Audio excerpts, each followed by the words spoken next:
Hello guys, welcome to maths by review. बच्चों, आज की इस वीडियो में हम लोग एक ऐसे चैप्टर को देखने वाले हैं जिस चैप्टर से हम लोगों ने कुछ क्वेश्चंस की प्रैक्टिस कर ली, तो हमारे बोर्ड एग्जाम में आने वाले जो क्वेश्चंस होंगे उसे हम लोग आराम से कर लेंगे। अब मैं क्या कहना चाहता हूँ, मैं आपको पहले समझा दूं। जैसे कि आप सभी को पता होगा कि बच्चों देखो, जो हमारा क्लास 10 का जो बोर्ड एग्जाम है वो जस्ट 1-2 महीने बाद हमारा बोर्ड एग्जाम होने वाला है। मतलब कि हमारे पास 1.5 से 2 महीना बचे हुए हैं अभी। तो इन 1.5 से 2 महीने में अगर हम लोग मैथ्स में अभी तक कुछ नहीं पढ़ा, तो भाई कुछ ऐसे सिलेक्टेड टॉपिक्स होते हैं जहां से टीचर्स कहते हैं कि भाई हर बार क्वेश्चन आते हैं, है ना। कुछ ऐसे सिलेक्टेड टॉपिक्स होते हैं जहां से आपको दिखते हैं कि भाई हर बार इससे क्वेश्चन आते हैं। तो सिलेक्टेड टॉपिक्स को हम लोग आज करने वाले, और आज जो है हमारा डे फर्स्ट है। आज डे फर्स्ट में हम क्या करेंगे, तो बच्चों आप लोगों ने क्लास 10 का जो मैथ का पहला चैप्टर होगा रियल नंबर, उसे आप लोगों ने पढ़ लिया होगा। नहीं पढ़ा तो भी कोई बात नहीं, पढ़ लिया तो भी अच्छी बात है। अब देखो, उसमें आप लोगों ने एक्सरसाइज 1.2 में या फिर 1.3 में, जिनके पास पुरानी एनसीईआरटी 1.3 में, जिनके पास नई एनसीईआरटी उनके पास 1.2 में, आप लोगों ने एक क्वेश्चन देखा होगा जहां पे आपको क्वेश्चन दिया होता है कि prove that root 3 is a irrational number, prove that root 5 is a irrational number, prove that root 7 is a irrational number, root 2 is a irrational number. तो आपको ये प्रूव करने को आता है पेपर में कि भाई इसे प्रूव करो कि इरेशनल नंबर आता है। इस तरह के जो प्रोफाइल क्वेश्चन होते हैं बहुत ज्यादा आते हैं सीबीएसई बोर्ड में।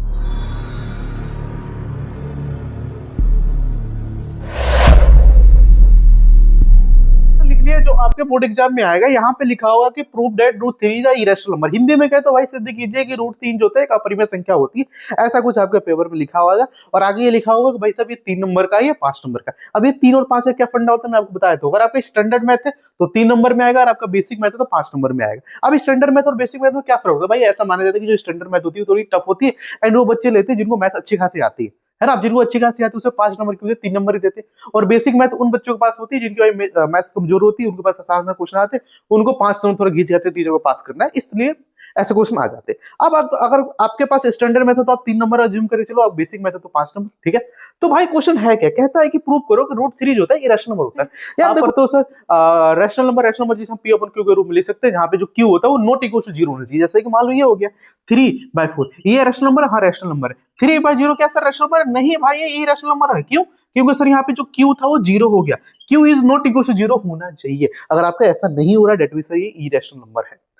ठीक है। अब बात करते हैं इरेशनल नंबर। तो भाई इरेशनल नंबर में ऐसा मानते हैं कि जो ऐसे नंबर जैसे हम लोग ना इंटीजर्स के फॉर्म में लिख सकते हैं। जैसे कि मान लो आपके पता होगा, जैसे कि आपको पाई को आप इंटीजर के टर्म में लिख ही नहीं सकते हो, ठीक है। पाई को कैसे आप इंटीजर के टर्म में लिख सकते हो? तो पाई जो होते हैं इरेशनल नंबर, तो रूट वाले नंबर इसमें इरेशनल होते हैं। जैसे कि रूट वाले नंबर जितने भी आते हैं आप देखते हो, जैसे कि मान लो 1.3 होगा, ऐसे वैल्यू आएगी 1.5555 ऐसे ऐसे, मतलब वैल्यू बढ़ते जाएगी। तो ये क्या होता है? इंटीजर इरेशनल नंबर होता है। तो आपको प्रूव करना है कि रूट 3 क्या है, एक इरेशनल नंबर है। तो भाई देखो, इंट्रो मैंने बहुत दे दिया, अब मैं ना क्वेश्चन कराऊंगा डायरेक्टली, ठीक है।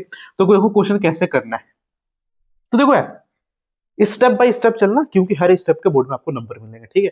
मान लो किसी बच्चे ने पूरा क्वेश्चन किया लेकिन लास्ट में उसने गलती कुछ करी, तो भाई उसके आधा नंबर काट लेगा टीचर। पूरा किया बस थोड़ी बहुत गलती, 1 नंबर कर दिया। और क्वेश्चन ही नहीं किया, थोड़ा बहुत लिख भी दिया, तो भी आपको 1-2 नंबर मिल जाएंगे। तो मैं आपको बताऊंगा स्टेप मार्किंग कैसे होगी पेपर में और कैसे आप पास हो सकते हो, ठीक है। तो देखो कैसे करना है। आपको पहले लिखना सोल्यूशन।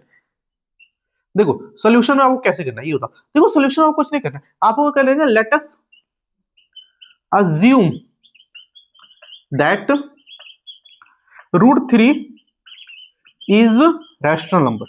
क्या रैशनल नंबर?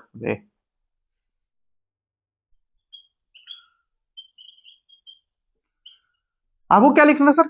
हमने मान लिया कि रूट 3 क्या है, एक रैशनल नंबर है। आपको पेपर में मान लेना है, लेकिन सर प्रूफ तो हमें इरेशनल करना। भाई तू मान लेना रैशनल नंबर है, मान लिया, हाँ मान लिया। अब यार देखो, जितने भी रैशनल नंबर होते हैं आपने सीखा था कि सर इसे पी अपॉन क्यू के फॉर्म में लिख सकते हैं, यानी कि रूट 3 को भी हम लोग किसके, पी अपॉन क्यू के फॉर्म में लिख सकते हैं।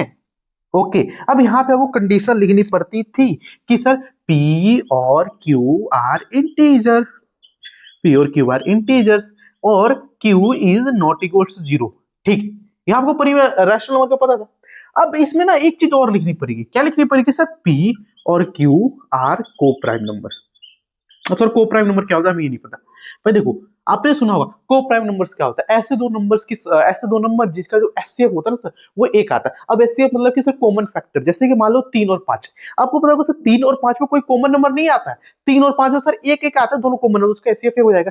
3 और 7 कॉमन नंबर सर कितना आ रहा है सर? एक एक आ रहा है कॉमन नंबर। अब मैं जैसे दूसरा तो 3 और 6 ले लूं, तो 3 और 6, 3 एकम 3, 3 दूना 6, यानी कि सर 3 एक कॉमन हो तो उसका एचसीएफ 3 हो जाएगा। सिंपल इसे, जैसे कि आप मान लो 5 और 7 में कोई कॉमन नंबर नहीं है एक के सिवा, एक ही आता है, 5 एकम 5, 7 एकम 7, एक आ रहा है, एक उसका एचसीएफ हो जाएगा। ठीक है, तो यहाँ पे सर हमने मान लिया सर पी और क्यू का एक एचसीएफ है, मतलब कि ये इन दोनों का जो फैक्टर आएगा ना वो उसमें कोई कॉमन नंबर नहीं मिलेगा। ठीक है, ओके। अब क्या करो, आप थोड़ा सा ना इसे सॉल्व कर लो। क्या करो सर, स्क्वायर कर दो, स्क्वायरिंग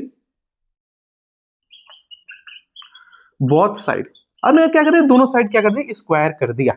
अब स्क्वायरिंग करने से फायदा क्या होगा, देखो फायदा बहुत है हमारे इस मैथ में। स्क्वायरिंग जैसे करोगे तो ये हो जाएगा। ठीक है, अब देखो यार इसको थोड़ा सॉल्व कर लो। अब जैसे सॉल्व कर तो ये हो जाएगा 3, ये हो जाएगा पी स्क्वायर, ये हो जाएगा क्यू स्क्वायर। अब इस पी को थोड़ा सा इधर ले लो सर, इधर ले लोगे तो ये हो जाएगा sir q square equal to जाएगा पी स्क्वायर अपॉन 3 हो जाएगा। अब ये स्टेटमेंट जैसे ही आपने लिख लिया, इसे स्टेटमेंट नंबर 1 बोल दो। अब ये जैसे आपने लिख दिया तो यहाँ से आपको एक चीज दिखना चाहिए, नहीं दिखी है तो मैं आपको बताता हूँ क्या दिखनी चाहिए। यहाँ पे जैसे कि आपने ये लिख दिया तो मैं आपको जैसे मान लो मैं ऐसे लिखता हूँ 5 10/5 लिखता हूँ। तो आप क्या करोगे सर, इस 10 को अंदर लिखोगे, 5 को इधर लिखो, भाग कर दोगे 2 आ जाएगा। यानी कि सर जो 10 है वो 2 से क्या डिजिबल, यानी 2 से विभाज्य, 2 से भागा हो रहा है इसमें, सॉरी 5 से भागा हो रहा है। ठीक है, जैसे मान लो मैंने यहाँ पे लिख दिया 9, 9/3 लिखा, यानी कि सर इसका मतलब क्या है, अब मैं इसे काटूंगा 3 एकम 3, 3 3 9, यानी कि सर देखो जो 9 है ना वो 3 से विभाज्य है, यानी कि डिजिबल है। सेम चीज अब ऐसा लिख दिया मैंने पी बाय 3 लिख दिया, तो यानी कि सर इसका मतलब क्या है सर, पी जो है वो 3 से डिजिबल है। पी स्क्वायर लिख दिया, यहाँ पे 3 लिख दिया, that means sir P square पे 3 से डिजिबल। मैं आपको एग्जांपल से बताता हूँ, जैसे मान लो मैंने यहाँ पे 10/5 लिखा था, तो सर ये आपको डिजिबल था 2 आ रहा था। अब मैंने यहाँ पे 10 का स्क्वायर कर दिया, तो मतलब 10 का स्क्वायर 100 होता है, यहाँ 5 लिया तो सर डिजिबल 220 आएगा। तो मतलब कि सर आप स्क्वायर करो या ना करो तभी भी वो डिजिबल होगा। तो सेम चीज आपको यहाँ पे लिखना पड़ेगा स्टेटमेंट में। इसको मिटो दो, हाँ मिटो दो सर, ये आपको पेपर में नहीं लिखना, सिर्फ आपको इतना लिखना है। ठीक है, अब ये जो स्टेटमेंट है मैं यहाँ पे लिखता हूँ थोड़ी सी स्पेस की कमी के कारण। ठीक है, तो यहाँ पे लिख दोगे सिंस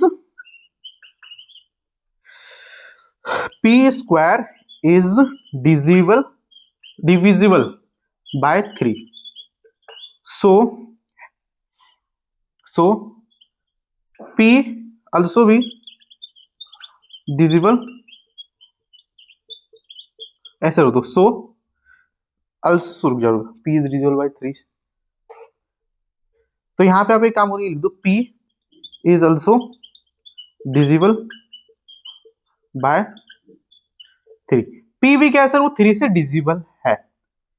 ठीक है सर, इसे स्टेटमेंट नंबर 2 बोल दो। मान लो ये इसे इसे कुछ रहने दो, इसे स्टेटमेंट नंबर 1 बोल दो। बोल दिया, हाँ बोल दिया। अब देखो फायदा, अब हमारा फायदा क्या होता है इतना लिख के। अब मैंने काम कर दो, आप पेपर में ऐसे सीक्वेंस में जाना, मेरे पास जगह कमी के कारण मैंने थोड़ा सा इसको भी इधर लिख रहा हूँ, यहीं पे लिखो। अब एक काम करो, आप मान लो, अब ये मान लो कि सर ना P इक्वल्स टू आप मान लो 3m, मान लो लेट और m क्या है सर, एक m इंटीजर है मान लो। भाई मानना है, मैं तुम्हें मानने का ही तो। हम लोग कभी क्या बोलते थे कि हम लोग ना कुछ बोलना ही नहीं। ठीक है, ठीक है। अब देखो यार यहाँ पे आप ये मान लिया, अब देखो यार यहाँ से थोड़ा सा देखो, आप ना क्या लिख सकते हो, यहाँ पे देखो p की वैल्यू, p की जगह पे आप कुछ रख सकते हो, बताओ। हाँ, एक काम करो, स्क्वायरिंग कर दो, दोनों तरफ स्क्वायरिंग तो P square equal to 9m square हो जाएगा। डेट मीन सर यहाँ से P square upon 9m square आ जाएगा। अब यहाँ से दोबारा देखो यार, यहाँ से आप दोबारा देखो, m यहाँ पे सही से लिख लो इसे, एम यहाँ पे सही से लिख लो। अब देखो यार पी की जगह पे मैं कुछ रख सकता हूँ क्या, अब पी की जगह पे आप यहाँ सोचो, यहाँ से कोई वैल्यू आप निकाल सकते हो। हाँ सर, पी की जगह पे मैं लिख सकता हूँ, क्या लिख सकते हो बेटा पी की जगह पे, ये बताओ। पी की जगह देखो यहाँ पे ऐसा कुछ लिखा होगा 3p² क्यू स्क्वायर, तो क्यू स्क्वायर को मैं उधर मल्टीप्लाई कर दूंगा तो 3q² equal to P square हो जाएगा। यानी कि सर मैं पी स्क्वायर की जगह पे ना 3q² लिख सकता हूँ, तो यहाँ पे लिख दो। अब यहाँ पे क्या था, सॉरी, हाँ पी स्क्वायर जगह पर, अब पी स्क्वायर जगह आप क्या लिख सकते हो सर, पी स्क्वायर जगह आप लिख सकते हो, तो यहाँ पे आप एक काम करो, लिख दो पी स्क्वायर पर लिख सकते हो 3q² upon 9 equal to m square. अब इसे थोड़ा काट दोगे तो 3 से कट जाएगा, तो यहाँ पे आप देखोगे तो ये हो जाएगा q² अपॉन 3m स्क्वायर। अब यहाँ से भी एक स्टेटमेंट बन जाएगा, so since q² is divisible by 3, so q is also divisible by 3। अब यहां से स्टेटमेंट नंबर 2, अब देखो यार फ्रॉम 1 और 2 the common factor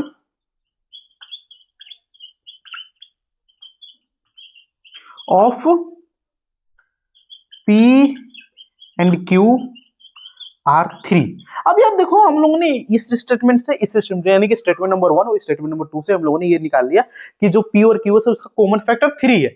that means कि सर आप यहां से एक चीज आप पूछ लो, अब सो अब यहां पे लिखो, अब यहाँ पे आपने बोल दिया सर P और Q का जो कॉमन फैक्टर 3 है, लेकिन सर आपने यहाँ पे बोल दिया था P और Q यार को प्राइम नंबर यानी कॉमन फैक्टर कितना होगा 1 आएगा, लेकिन तो यहाँ पे लिखो but P and Q are coprime number,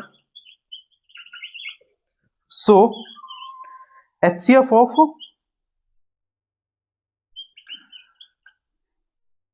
PQ is 1। But यहाँ पे आपने बोला सर को प्राइम नंबर हमने बोल दिया P और Q क्या को प्राइम नंबर, बट उसका HCF 1 आता है, लेकिन सर यहाँ पे कितना आता है 3 आ रहा था। डेट मीन्स कि सर यहाँ पे लिखोगे so our assumption is wrong, hence √3 is a irrational number। बस देखो भाई बस इतना था। अब देखो मैं आपको समझाता हूँ क्या करेगा। देखो मैंने कुछ नहीं किया, मैंने क्या किया सर √3 को मैंने एक इरेशनल नंबर मान लिया। इरेशनल प्रूफ पढ़ा था, रेशनल मैंने मान लिए। मैंने बोल दिया कि सर P को ना आप √3 को आप ऐसे लिख सकते हो, P अपन Q के फॉर्म में लिख सकते हो, और P Q क्या है सर इंटीजर से, और P इंटीजर में Q की value is not equal to 0, और P और Q सर क्या है coprime number. Coprime number ऐसा नंबर जिसका HCF कितना होना था।